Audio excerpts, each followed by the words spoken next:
আউযু বিল্লাহি মিনাশ শাইতানির রাজিম। বিসমিল্লাহির রহমানির রহিম।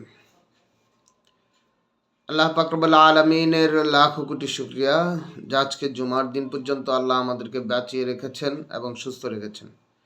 এজন্য আল্লাহ শুকরিয়া আদায় করি, আলহামদুলিল্লাহ।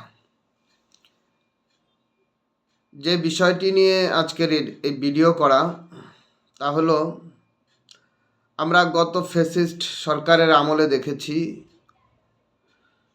যে আলেমদেরকে অ্যারেস্ট করলে তাদেরকে টুপি জ্যাকেট পরায়া তারপরে কোর্টে আনা নেওয়া করতো। আর যারা খুনি সন্ত্রাসী তাদেরকে কখনো কখনো হ্যান্ডকাপ ছাড়াও হাত ধরে তারপরে কোর্টে আনা নেওয়া করত। সেম বর্তমান এই সরকারের আমলে এসেও একই দৃশ্য দেখতে পাচ্ছি। প্রথম আলো এবং ডেইলি স্টারকে ভাঙা নিয়ে কিছু আলেমদেরকে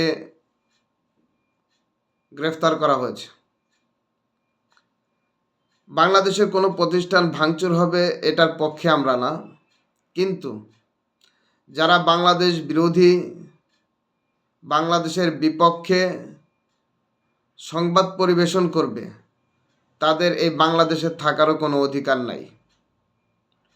এরপরেও যদি কেউ অপরাধী হয়ে থাকে, বিশেষ করে আলেমদেরকে দেখলাম এই প্রথম আলো এবং ডেইলি স্টার ভাঙার ব্যাপারে কয়েকজন আলেমকে গ্রেফতার করা হয়েছে।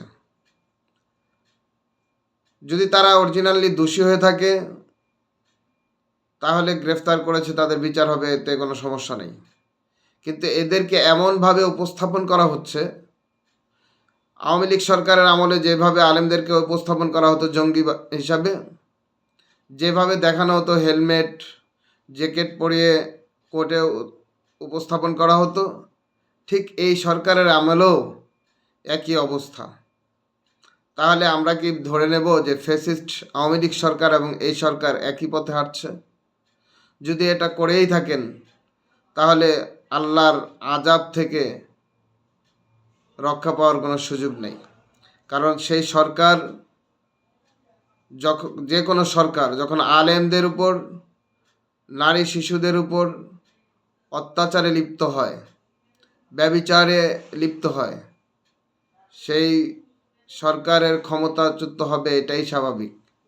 ঠিক আমরা আশা করব এই সরকারের কাছ থেকে প্রত্যেকটা ব্যক্তির, সে আলেম হোক আর আলেম ছাড়া হোক, প্রত্যেকটা ব্যক্তির যার যার সম্মানের জায়গা থেকে যাতে সম্মান পায় এবং বাক স্বাধীনতা যাতে আমরা পাই সেই ব্যবস্থা করা। আল্লাহ পাক আমাদের সকলকে সঠিক বুঝ দান করুন।